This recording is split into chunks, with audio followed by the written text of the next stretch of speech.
حاضرین محترم، آج 5واں روزہ ہے رمضان المبارک کا، اور اللہ کی بارگاہ کی خیرات، برکات، فیوزات، انوار و تجلیات کشا کشا زمین پر حضور کی امت کے لیے برس رہی ہے۔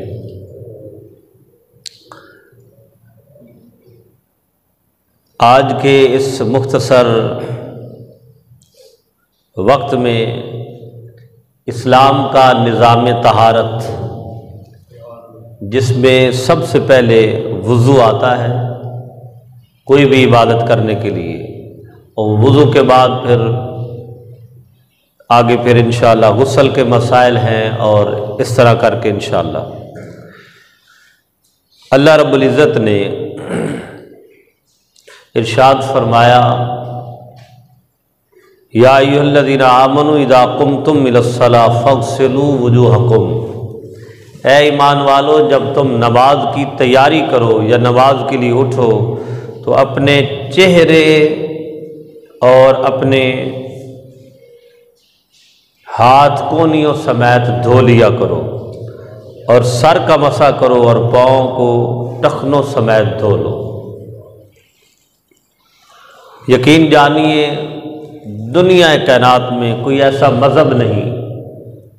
کوئی ایسی فکر نہیں، کوئی ایسا نظام عبادت نہیں جتنا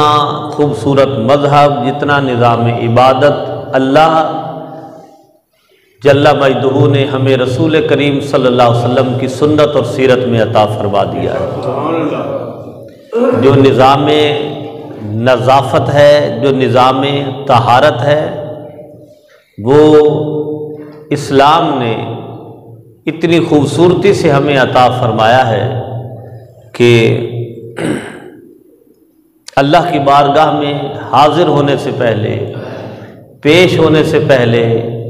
اللہ رب العزت جو ہے ہمیں مکمل طور پر طہارت حاصل کرنے کا حکم ارشاد فرماتا ہے، اور فرمایا قرآن مجید کے دوسرے مقام پر کہ ان اللہ یحب التوابین و یحب المتطہرین، کہ بے شک اللہ تعالی توبہ کرنے والوں کو مکمل، یعنی پکی توبہ کرنے والوں کو اور پاک صاف رہنے والوں کو پسند فرماتا ہے، ان سے محبت فرماتا ہے۔ اور وضو کی جو فضیلت ہے بزبان مصطفیٰ صلی اللہ علیہ وآلہ وسلم، یہ صحیح مسلم کے اندر حدیث رسول صلی اللہ علیہ وسلم، حدیث نمبر 251، فرمایا کہ صلی اللہ علیہ وسلم نے کہ اذا تودع العبد المسلم او المؤمن، کہ جب بندہ مومن وضو کرتا ہے اور چہرہ دھوتا ہے تو پانی یا آخری قطرہ پانی کے ساتھ جب اس کے ہاتھ، وضو والے ہاتھ وہ دھوتا ہے تو جس طرف ہاتھ گئے ہوتے ہیں گناہوں کی طرف اللہ تعالیٰ ہاتھوں کے گناہ معاف فرما دیتا ہے۔ پھر فرمایا کہ جب چہرے پہ پانی ڈالتا ہے تو چہرے کے جتنے اعضاء، جن میں آنکھیں ہیں، منہ ہے، چہرے کی جتنے خد و خال کی پوزیشن ہے، ساخت ہے، اس سے سرزد ہونے والے گناہ اللہ تعالیٰ معاف فرما دیتا ہے۔ پھر آقا علیہ الصلوۃ والسلام نے فرمایا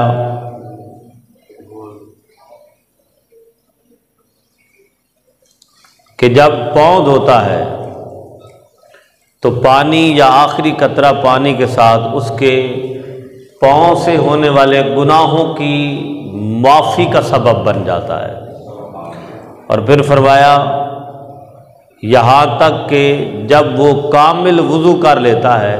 اللہ تعالیٰ اس کے جسمانی اعضاء سے ہونے والے سارے گناہوں کو معاف فرما دیتا ہے۔ کتنی بڑی برکت ہے۔ تو میں یہ حدیث پڑھتے ہوئے یہ سوچ رہا تھا، پہلے بھی یہ ہمارے ویژن میں آتی ہے، مطالعہ میں آتی ہے، ہماری سماعتوں میں یہ حدیث رسول صلی اللہ علیہ وسلم ہے کہ یہ جیسے کرونا وائرس ہے، یہ بھی گناہ ہے، انسان کے اعمال کی سزا ہے۔ تو جب بیماریاں آتی ہیں، کثافتیں آتی ہیں، تو ایک بندے پر جب آتی ہے تو ایک بندے کے گناہوں کی وجہ سے اللہ تعالیٰ مختلف بیماریاں، تکالیف، کثافتیں، کمزوریاں ڈالتا ہے، اور جب پوری قوم جو ہے وہ گناہوں میں مبتلا ہونا شروع ہو جاتی ہے تو اللہ تعالیٰ اجتماعی بلائیں اور آزمائشیں اور بیماریاں نازل فرماتا ہے۔ تو یہ جو وضو ہے، وضو کرنے سے اللہ تبارک و تعالی جو ہے ایسی کثافتوں اور بیماریوں اور نحوستوں سے اللہ تعالیٰ محفوظ رکھتا ہے۔ اور یہ مختلف ریسرچیں آتی رہیں کہ یہ جی وائرس کیسے ختم ہوتا ہے، تو ایک ایسی بھی تحریر سامنے آتی رہتی ہے کہ جو شخص 1 گھنٹے کے اندر 2 گھنٹے کے اندر اپنے منہ کو تر و تازہ رکھتا ہے، کلی کر لیتا ہے یا ہاتھ دھو لیتا ہے، بار بار کہتے ہیں نا جی ہاتھوں کو سینیٹائز کریں، ہاتھوں کو دھوتے رہیں، تو یہ وائرس جو ہے وہ منہ میں پلتا ہے، تو اس کے بعد اس کی ایک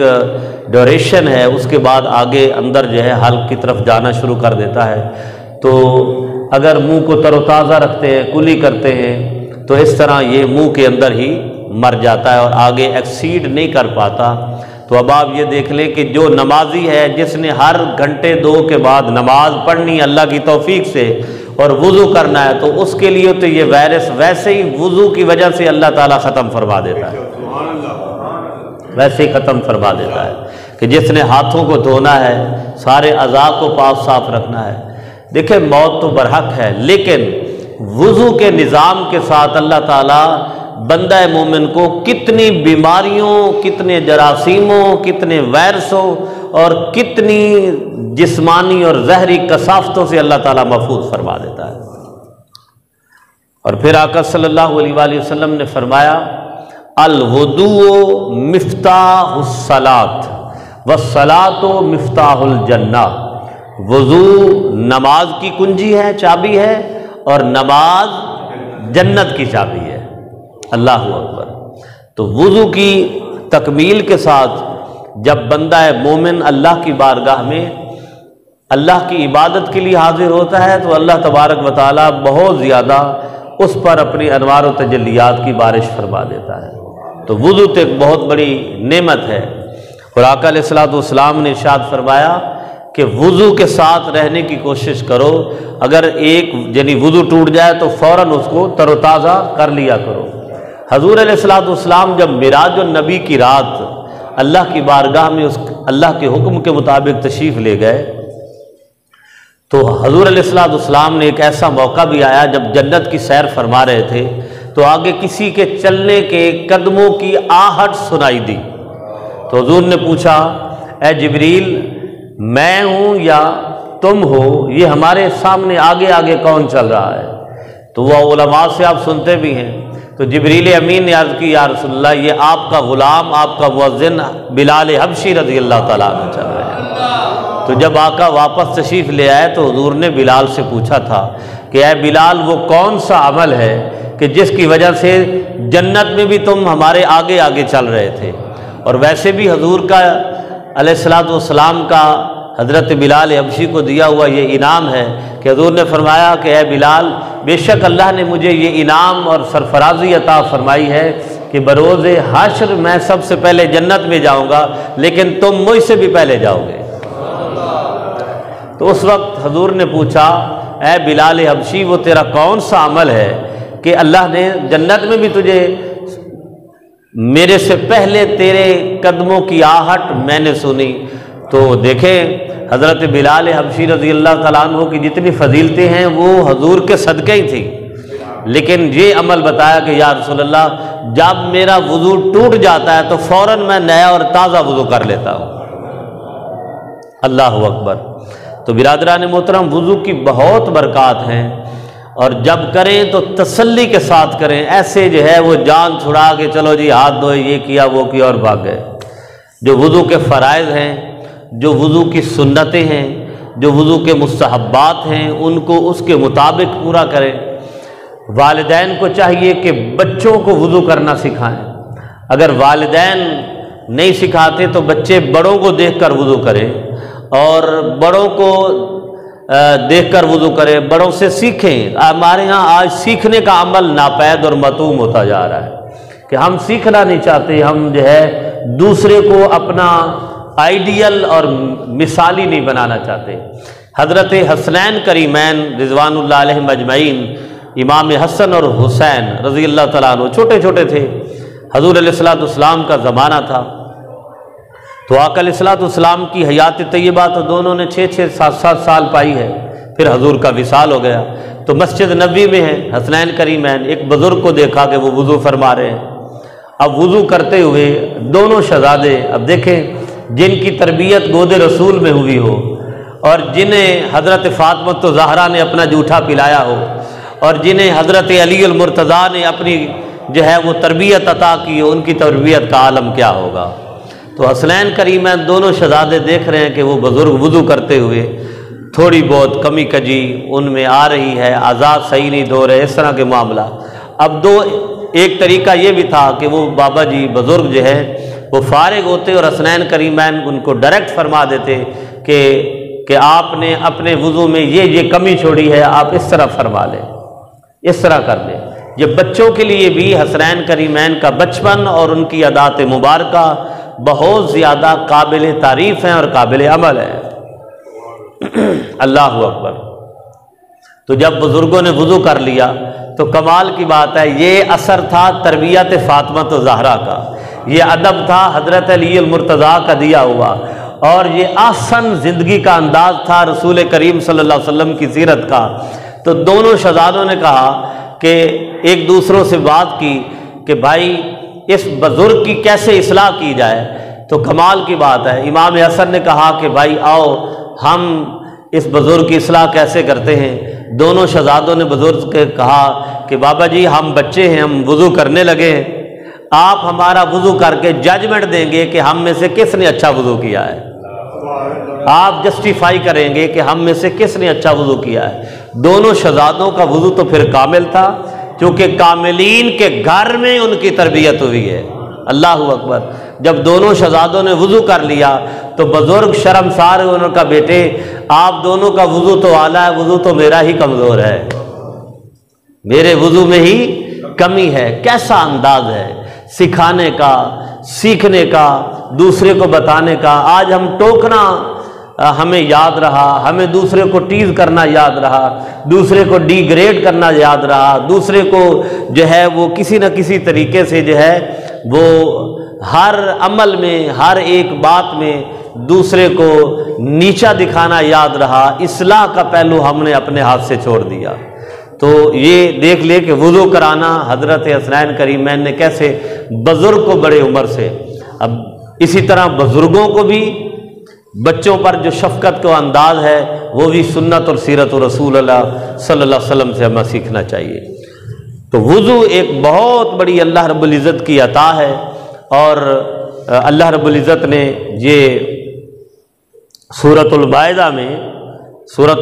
میں جو ارشاد فرمایا اس میں وضو کے 4 فرائض بیان فرمائے ہیں کہ یا ایھا الذین آمنوا قمتم الی الصلاۃ، جب اے اہل ایمان نماز کے لیے اٹھو تو پھر کیا کرو، فاغسلوا وجوہکم، اپنے چہروں کو دھو لو، وایدیکم الی المرافق، اور اپنے ہاتھوں کو اپنی کوہنیوں کے ساتھ دھو لو۔ 2 فرض ہو گئے۔ اور پھر فرمایا وامسحوا برؤوسکم، اور اپنے سروں کا مسح کرو، وارجلکم الی الکعبین، اور اپنے پاؤں ٹخنوں سمیت دھو لو۔ یہ 4 وضو کے فرائض ہیں، یہ 4 وضو کے فرائض ہیں۔ اس لیے اہل علم اور اہل فقہ نے لکھا ہے کہ جب تیمم کیا جاتا ہے تو انہی 4 فرائض کو پورا کیا جاتا ہے۔ ایک بات، اور کسی ایسی جگہ پر انسان کے ساتھ کا ایسا معاملہ پیش آیا کہ اس کو پانی ملتا ہی نہیں، اتنا ہی ملتا ہے کہ اگر وہ سنتیں اور مستحبات وضو کی طرف جائے گا تو پانی ختم ہو جائے گا، تو اس کو چاہیے کہ یہ فرائض پورے کر لے، اللہ تعالیٰ اس کی عبادت کو قبول فرما لے گا۔ یہ 4 فرائض ہیں۔ اور اس کے بعد جو سنتیں ہیں کہ ہم سب سے پہلے جو ہے کوئی بھی اسلام میں کوئی بھی عمل ہے، کوئی بھی کام ہے، اس کے لیے نیت کا ضروری ہے۔ اب دیکھیں عربی کے اندر نیتیں احادیث نبی صلی اللہ علیہ وسلم کی روح سے مرویات میں ہیں، منقولات میں شامل ہیں، لیکن وہ کسی کو یاد ہوتی ہے، کسی کو یاد نہیں ہوتی، لیکن زبان کے ساتھ، دل کے ساتھ، دل کی اجازت کے ساتھ، زبان کے اظہار کے ساتھ ہر عمل کی نیت کرنا، یہ سنت رسول صلی اللہ علیہ وسلم میں۔ جب ظاہر بات ہے کوئی وضو کرتا ہے تو اس کی زبان پر، اس کے دل میں تو پتہ ایک بات ہوتی ہے کہ میں وضو کرنے لگا ہوں، انما الاعمال بالنیات، اور ہر عمل کی جو انڈیپینڈنسی ہے وہ انسان کے جو ہے وہ نیتوں پر ہے، انسان کی جو انٹرنل انٹینشنز ہیں، جب تک وہ انسان کے ظاہری عمل پر نہیں آتی انسان کا عمل قابل قبول نہیں ہوتا۔ تو وضو کرتے ہوئے ایک نیت کر لیں کہ میں وضو کر رہا ہوں اپنے رسول، اپنے آقا صلی اللہ علیہ وسلم کی سنت کو ادا کرتے ہوئے۔ تو یہ بھی حضور علیہ الصلوۃ والسلام کی سنت ہے، آپ وضو کریں، اور وضو کرنے کے ساتھ جو ہے ہر عضو، دیکھیے آقا صلی اللہ علیہ وسلم احادیث نبوی میں ہر عضو کو دھوتے ہوئے حضور علیہ الصلوۃ والسلام سے دعائیں منقول ہیں، لیکن وہ بہت مشکل ہوتا ہے ان کو یاد کرنا، لیکن ہر عضو کو دھوتے ہوئے بسم اللہ الرحمن الرحیم پڑھتے رہے۔ کیا پڑھتے رہے؟ بسم اللہ الرحمن الرحیم پڑھتے رہیں، تو وہ اور زیادہ جو ہے وہ برکات کا بہترین ایک ثمرہ اللہ تبارک و تعالیٰ کی طرف سے ملے گا۔ اور وضو جو سنت کے مطابق کرتے ہیں، ہاتھ دھونا، ہر ایک تو سنت یہ ہے کہ ہر عضو کو 3 مرتبہ دھونا ہے، 1 مرتبہ فرض ہے، جو 4 فرائض ہیں، اور ایک ہی دفعہ دھونا وہ مکمل ہو جاتا ہے، لیکن 3 دفعہ ہر عضو کو دھونا کیا ہے؟ سنت ہے۔ ہاتھ ہیں تو 3 دفعہ پانی لیں، ایسے جو ہے جان چھڑانے کی کوشش نہ کریں، وضو کے آداب کو ملوز خاطر رکھیں، ہر ایک چیز کو دیکھیے۔ بات یہ ہے کہ اس نماز کی حضور علیہ الصلوۃ والسلام نے فرمایا کہ الوضوء مفتاح الصلاۃ، کہ وضو نماز کی کنجی ہے، چابی ہے، تو جب تک چابی ٹھیک نہیں ہوتی تو نہیں ہوگی، تالے نے کیا کھولنا ہے؟ تو ہم ایسے این بین کر کے، ساتھ والا بیچارہ جو وضو کر رہا ہے وہ بھی دوسرے توبہ کرے گے، اس کے ساتھ تو آئندہ میں نے وضو کرنے ہی نہیں، ایسے چھینٹے اور بے احتیاطی، اور پڑھ لو، اور بعض لوگ تو کلی کرتے ہو اتنا غر کرتے ہیں، ایسے اندر تک ہاتھ ڈالتے ہیں، تو ویسے ہی وہ کراہت میں آتا ہے۔ یہ وضو کی دیکھیں جو اسلام میں نظام عبادت ہے کہ جب ہم اجتماعی وضو کر رہے ہیں، ہم اجتماعی نماز پڑھ رہے ہیں جماعت کی صورت میں، تو دوسرے کا خیال رکھنا یہ سب سے بڑی عبادت ہے، سب سے بڑی فضیلت ہے عبادت کی، کہ وضو کر رہے ہیں تو ساتھ والے کا۔ اب دیکھیں نا، جب ہم وضو کرتے ہیں تو وضو میں جو پانی ہم استعمال کر لیتے ہیں، وہ اس کو جو استعمال ہو جاتا ہے اس کو کہتے ہیں مائع مستعمل، جو استعمال شدہ پانی ہوتا ہے۔ اس استعمال شدہ پانی کو ہم کسی بھی اور ضرورت میں نہیں لا سکتے، نہ ہم اس سے کپڑے دھو سکتے ہیں، نہ اس سے ہم برتن دھو سکتے ہیں، یا ایون اگر کلی کی اور نیچے پانی پھینک دیا یا ہاتھ دی کوئی برتن اس میں، کیا اس پانی کو ہم پی لیں گے؟ وہ مکروہ ہے، وہ مائع مستعمل ہے۔ تو ہمیں یہ کوشش کرنی چاہیے کہ وضو کرتے ہوئے وہ چھینٹے ہمارے کپڑوں پر بھی نہ آئیں اور ساتھ والے پہ بھی نہ آئے، کہ ایسے ہاتھ میں پانی لے کے ایسے پانی مارا، وہ ساتھ والا بیچارہ بولتا بھی نہیں ہے، کہ اگر میں بولوں گا تو یہ ماشاءاللہ ویسے ہی مفتی صاحب ہیں، تو اگر بولوں گا تو اس کو نازیبا لگے گا۔ ہمیں خود جو ہے ان ایتھک کا خیال کرنا ہے، ان آداب کا خیال کرنا ہے، کلی کرتے ہوئے ہمیں ایسے انداز اپنانے ہیں کہ دوسرے کے لیے وہ ایکسیپٹیبل ہو، قابل قبول ہو، ایسا نہ ہو کہ وہ سوچتے رہے کہ یار اس کو پتہ ہی نہیں کہ وضو کیسے کرنا ہے۔ اب ہمیں سنتے بھی یاد ہیں، ہمیں آداب بھی یاد ہیں، ہمیں نماز کے وضو کے فرائض بھی یاد ہیں، ساری چیزیں ہیں، لیکن بہترین احسن انداز چاہے وضو ہے، چاہے نماز ہے، چاہے کوئی بھی عبادت ہے، اس میں جتنا ہم حسن صورت اور حسن سیرت کو اپنائیں گے حضور کی سنت میں، اللہ تعالیٰ اتنا ہم پر راضی ہوگا۔ تو اللہ تبارک و تعالیٰ ہمیں بہترین طہارت حاصل کرنے کی توفیق عطا فرمائے۔ وما علیہ الا البلاغ۔